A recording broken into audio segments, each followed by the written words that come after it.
पाप प्रायश्चित वर्णन करते हुए कहते हैं कि यदि किसी के द्वारा पाप हो जाए तो उसके प्रायश्चित के लिए उसे वन में रहकर मंत्र, ब्राह्मणात्मक वेद का 3 बार पारायण अथवा सरस्वती विद्या का सेवन, अपना पूर्ण समर्पण किसी वेद विदित ब्राह्मण को कर देना चाहिए।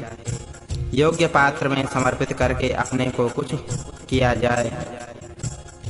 सोम याग प्रयोग में वर्तमान क्षत्रिय और वैश्य का वध करने पर क्षत्रिय याग के लिए जो प्रायश्चित है उसे करना चाहिए। गर्भ हत्या करने वाले पापी ने जिस वर्ण का गर्भ नष्ट किया हो उसी वर्ण के अनुसार उसको उस पाप का प्रायश्चित करना चाहिए। रजस्वला होने के बाद ऋतु स्नान की हुई स्त्री की हत्या करने वाला जिस वर्ण की स्त्री की हत्या की है उस वर्ण के अनुसार उसको प्रायश्चित करना चाहिए, जो पहले कहे जा चुके हैं। हत्या करने के लिए उद्यत होने पर यदि हत्यारों को उस कृत्य में सफलता नहीं प्राप्त होती है तो वे वह हत्या के पाप से मुक्त नहीं होते, उसको उस पाप का प्रायश्चित करना ही चाहिए। सोम याग के लिए दीक्षित ब्राह्मण की हत्या करने पर ब्रह्म हत्या के लिए विहित प्रायश्चित द्विगुना प्रायश्चित व्रत करे। मदिरा पान करने वाले का प्रायश्चित अग्नि के समान प्रदत्त मदिरा एवं गोमूत्र अथवा अग्नि के समान लाल लाल खौलता हुआ गोघृत एवं गोदुग्ध पान करने से होता है। और जल समझकर भूल से मदिरा पी लेने पर जटा धारण करने के मलिन वस्त्र धारण कर अग्नि के समान तप्त घृत पीते हुए ब्रह्म हत्या के लिए विहित कर्म बताए गए हैं। अपवित्र मल मूत्र आदि मुष्टा का पान करने वाला द्विज एवं सुरा पीने वाली द्विजी पातकी हो जाती है। पतिलोक से परिभ्रष्ट होकर वह क्रमशः गृद्धि, शूकरी तथा स्वान की योनि को प्राप्त करती हैं। ब्राह्मण के लिए सुवर्ण की चोरी करने वाले द्विज को चाहे कि वह राजा को मुसल समर्पित करके अपने चौर्य कर्म का उद्घोष करे, उसके बाद वह मुसल के आघात से वह मृत्यु को प्राप्त हो या जीवित दोनों दशा में पवित्र हो जाता है। ऐसा द्विज अपने तैल के बराबर सुवर्ण देकर भी आत्मशुद्धि को प्राप्त हो जाता है।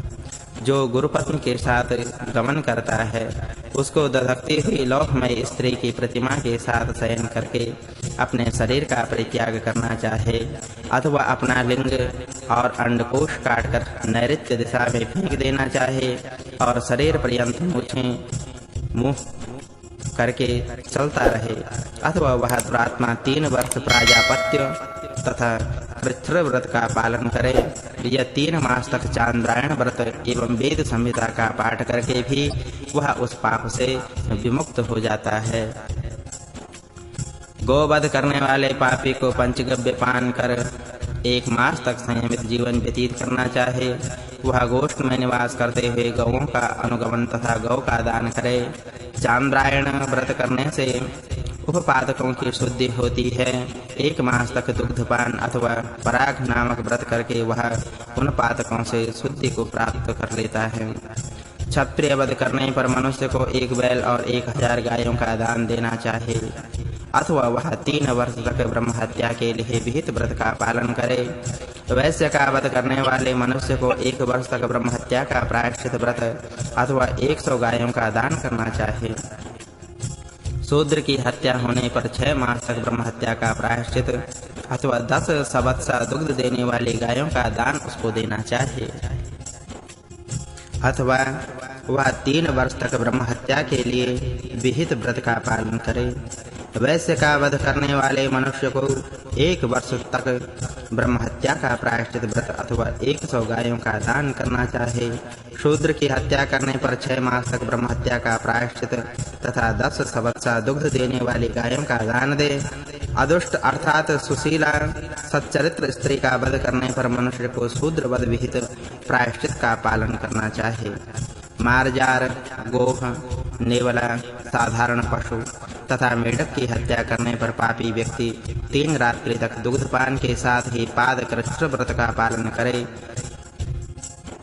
गज का वध करने पर मनुष्य को 5 नील बैलों का दान देना चाहिए।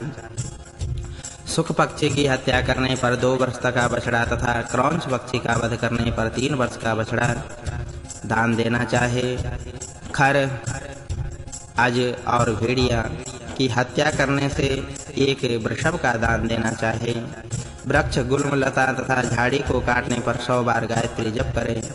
मद और मांस का भक्षण करने पर कृच्छ्र व्रत तथा अन्य शेष व्रतों का पालन करना चाहिए।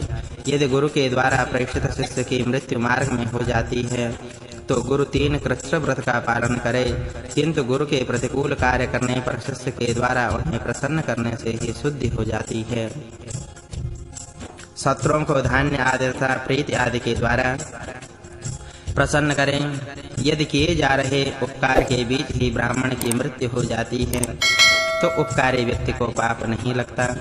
जो मनुष्य दूसरे को महापापी तथा उपपातकी का मिथ्या दोष लगाता है, ऐसा मनुष्य जितेंद्रिय रहकर 1 मास तक केवल जल पीकर रहे और पाप मोचन मंत्र का जप करे। असत प्रतिग्रह लेने से जो पाप होता है उससे मुक्ति प्राप्त करने के लिए 1 मास पर्यंत ब्रह्मचर्य का पालन करते हुए प्रयोव्रत करे। गोष्ठ में निवास कर गायत्री मंत्र के जप में प्रायण रहे। ऐसा करने से मनुष्य पाप विमुक्त हो जाता है। यथा समय यज्ञोपवीत संस्कार आदि से वंचित व्रात्य का यजन कराने वाला और 3 कृच्छ्र व्रत का आचरण करके अपने उस पाप से मुक्त हो जाता है, ऐसे ही अविचारक क्रिया करने वाले के लिए भी यही प्रायश्चित है। वेदप्लावी वर्ष पर्यंत जौ का भक्षण करे। शरण में आए हुए का परित्याग करने वाला भी वर्ष पर्यंत जौ का भक्षण करे। गर्भयान तथा उष्ट्रयान से गमन करने वाला 3 प्राणायाम करे। इसी प्रकार नग्न स्नान, नग्न शयन और दिन में स्त्री गमन करने पर भी 3 प्राणायाम से शुद्धि हो जाती है। गुरुजनों को तू कहने तथा हूँ इस प्रकार कहने से तथा वाद विवाद में ब्राह्मण पर विजय प्राप्त करने से मनुष्य को जो पाप लगता है उससे मुक्ति प्राप्त करने के लिए पापी मनुष्य को उस गुरु या ब्राह्मण को प्रसन्न कर 1 दिन का उपवास करना चाहिए। ब्राह्मण पर प्रहार करने के लिए उद्यत होने पर कृच्छ्र तथा प्रहार कर देने पर अति कृच्छ्र व्रत का पालन करना चाहिए। जिस निंदित आचरण के लिए प्रायश्चित विधान निर्दिष्ट नहीं है उसके लिए देश, काल, आयु, शक्ति और पाप पर सम्यक विचार करके ही प्रायश्चित का निर्णय करना चाहिए। शास्त्रकारों ने पाप विमुक्ति का यही समुचित नियम कहा है। गर्भपात तथा पति निंदा करना स्त्रियों के पतन के कारण है। ऐसी स्त्रियां अपने दोष के अनुसार शास्त्र विहित प्रायश्चित नहीं करती हैं तो उनका परित्याग ही उचित है, अन्यथा उन्हें अपने घर में जीवन यापन के लिए आवश्यक सामान देकर रखना चाहिए। जो पाप विख्यात हो चुका है उसका प्रायश्चित गुरुजनों के अभिमत के अनुसार करना चाहिए, किंतु जो पाप विख्यात नहीं है उसका प्रायश्चित गुप्त रूप से करना चाहिए। गुप्त रूप से किए जाने वाले कुछ प्रायश्चित इस प्रकार समझना चाहिए कि ब्रह्म हत्या करने वाला पापी 3 रात्रियों तक उपवास रखकर विशुद्ध जल के मध्य अघमर्षण मंत्र का जप करे और दूध देने वाली गाय का दान दे तो वह शुद्ध हो जाता है, किंतु यह प्रायश्चित अज्ञान में होने वाली ब्रह्म हत्या के लिए विहित है। अज्ञान में होने वाली ब्रह्म हत्या के निमित्त यह प्रायश्चित भी किया जा सकता है।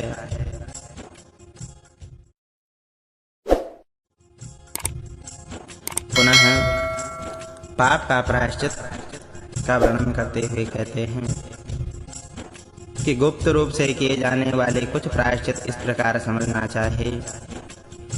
ब्रह्म हत्या करने वाला पापी 3 रात्रियों तक उपवास रखकर विशुद्ध हो जाता है। इसके साथ ही उसे अघमर्षण मंत्र का जप करना चाहिए और दूध देने वाली गाय का दान देकर गायत्री मंत्र का जप करता हुआ रहना चाहिए, किंतु यह प्रायश्चित अज्ञान में होने वाली ब्रह्म हत्या के लिए विहित है। अज्ञान में होने वाली ब्रह्म हत्या के निमित्त यह प्रायश्चित भी किया जा सकता है कि ब्रह्म हत्या करता अहोरात्र पर्यंत वायुपान करते हुए जल में रहने के बाद प्रातः काल जल से बाहर आकर मंत्रों का पाठ करे, 5 आहुतियां यथा विधान अग्नि में दे। मद्यपी एवं सुवर्ण की चोरी करने वाले पापी को जल के मध्य स्थित होकर रुद्रदेव के मंत्र का जप करते हुए 3 दिन का उपवास और कुष्मांडी ऋचा से घृत की आहुतियां देकर आत्मशुद्धि करनी चाहिए। गुरु पत्नी के साथ संपर्क करने वाला पापी पुरुषुक्त का पाठ करके पाप से विमुक्त हो जाता है। 100 बार प्राणायाम करने पर मनुष्य सर्वविध पापों से मुक्त हो जाता है। अज्ञानवश किए गए पाप की शांति त्रैलोक्य संध्योपासना से हो जाती है। त्रैकालिक संध्या करें। ब्राह्मण के द्वारा 11 आवृत रुद्रानुवावकों का जप करने के बाद ये पाप समन हो जाता है।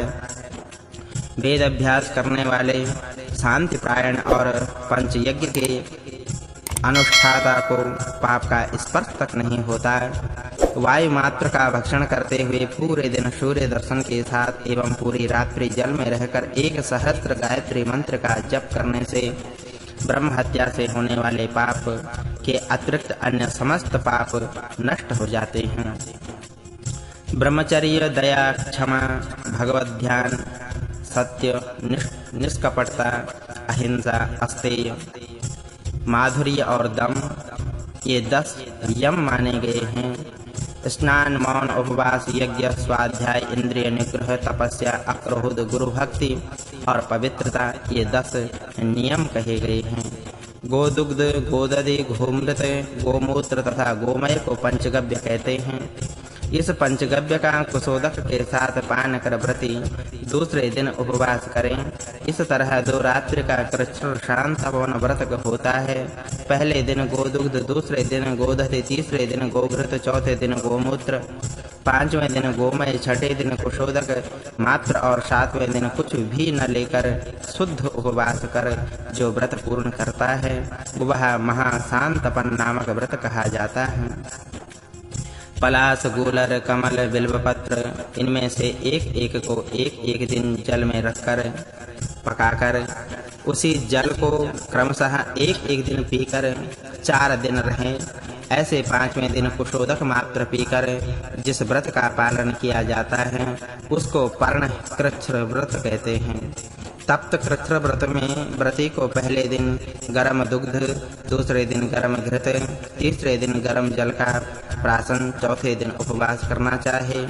यह पवित्र करने वाला महातप्त कृच्छ्र व्रत है। पहले दिन एक भक्त व्रत, मध्याह्न काल में केवल 1 बार भोजन करना चाहिए। दूसरे दिन नक्त अर्थात 24 घंटे में 1 बार।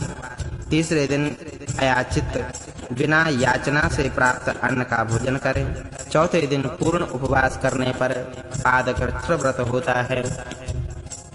इसी पादकृच्छ्र व्रत को 3 बार करने से प्राजापत्य कृच्छ्र व्रत होता है। प्राजापत्य व्रत के अनुसार भोजन और उपवास का नियम किया जाए, परंतु भोजन के रूप में उतना ही अन्न ग्रहण किया जाए जितना एक हाथ में आता हो। इस तरह 4 दिन का उपवास करने से अतिकृच्छ्र व्रत होता है। 21 दिन तक जल या दूध मात्र लेकर अतिकृच्छ्र व्रत का पालन करने से वह कृच्छ्र व्रत माना जाता है। 12 दिन पूर्ण उपवास करने पर एक पराग व्रत होता है।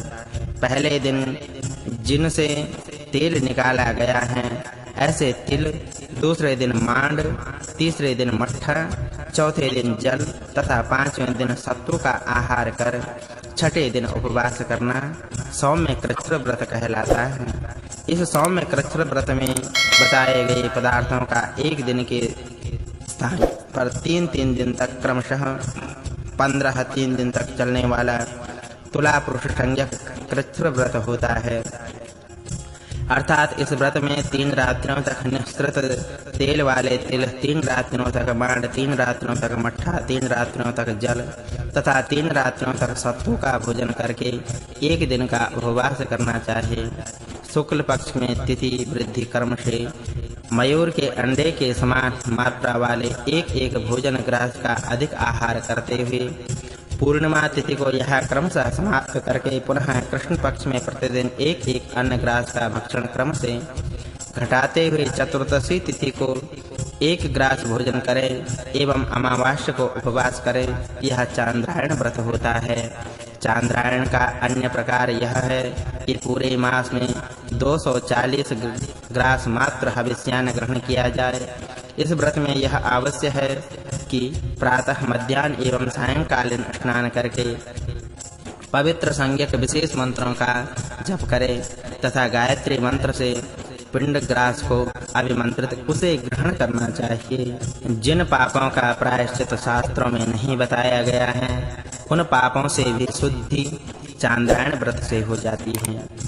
किसी पाप के निवारण के लिए प्रायश्चित रूप में नहीं, अपितु पुण्य प्राप्त करने की दृष्टि से जो इस चांद्रायण व्रत का अनुष्ठान करता है, उसको चंद्रलोक की प्राप्ति होती है। इसी प्रकार पुण्य प्राप्त करने के लिए ही जो कृष्ण व्रत करता है, वह महान ऐश्वर्य का लाभ प्राप्त करता है। 106वां अध्याय अशौच तथा आपदवृत्ति निरूपण। याज्ञवल्क्य महामुनि कहते हैं, हे ऋषियों, अब मैं मृत्यु के पश्चात होने वाले मरण शौच का वर्णन करता हूँ, उसका श्रवण करें। 2 वर्ष से कम आयु वाले बालक की मृत्यु होने पर उसको मिट्टी में गाड़ देना चाहिए। इसके लिए जलांजलि न दें। 2 वर्ष से अधिक आयु वाले बालक की मृत्यु होने पर उसे सभी बंधुगण मिलकर स्मशान भूमि में ले जाकर लौकिक अग्नि से यमसूक्त का पाठ करते हुए चिता में जला दें। यज्ञोपवीत होने के अनंतर मृत्यु होने पर सभी क्रियाएं आहिताग्नि के समान करें। मरण तिथि के 7वें दिन अथवा 10वें दिन पहले अपने कुल एवं गोत्र में आने वाले परिजन मंत्र से दक्षिण दिशा की ओर अभिमुख होकर यथा संभव घर से बाहर जलाशय पर जाकर जलांजलि दें। इसी प्रकार मातामह तथा आचार्य पत्नी आदि की उदक क्रिया को करें। मित्र, विवाहिता स्त्री, लड़की, बहन आदि, भाग्नेय, ससुर और ऋतुक का यदि मरण हुआ है तो उसके अभ्युदय के लिए उन्हें सविधि जलांजलि देनी चाहिए और वह जलांजलि उनके नाम से गोत्र का उल्लेख करते हुए एक ही बार देनी चाहिए। पाखंडी एवं पतित जनों की मृत्यु होने पर उनकी उदक क्रिया नहीं होती। ब्रह्मचारी, व्रात्य तथा स्वेच्छाचारिणी स्त्री के लिए भी उदक क्रिया का निषेध है। मद्यपी और आत्महत्या करने वाले अशौच और उदक क्रिया के पात्र नहीं होते। व्यक्ति के निधन पर रोना निषिद्ध है, क्योंकि जीव की स्थिति अनित्य होती है। यथाशक्ति स्मशान भूमि में दाहादिक क्रिया करके स्वजनों को घर आना चाहिए। द्वार पर पहुंचकर वे सबसे पहले नीम की पत्ती चबाकर तदनंतर आचमन करके अग्नि, जल, गोबर और श्वेत सरसों का स्पर्श कर पत्थर पर पैर रखकर धीरे से घर में प्रवेश करें। प्रेत का संस्पर्श करने पर भी मनुष्यों को घर में प्रविष्ट होने के पूर्व उक्त विहित कर्म कर देना चाहिए। सपिंड में आने वाले जो लोग पुण्य प्राप्त करने की इच्छा दृष्टि मात्र से प्रेत का अनुगमन अर्थात उसकी दाह क्रिया आदि में सम्मिलित होते हैं और वे यदि तत्काल अपने शुद्धि चाहते हैं तो दाह क्रिया संपन्न कराने के अनंतर उन्हें स्नान एवं प्राणायाम कर लेना चाहिए, तब जाकर के घर में प्रवेश करें।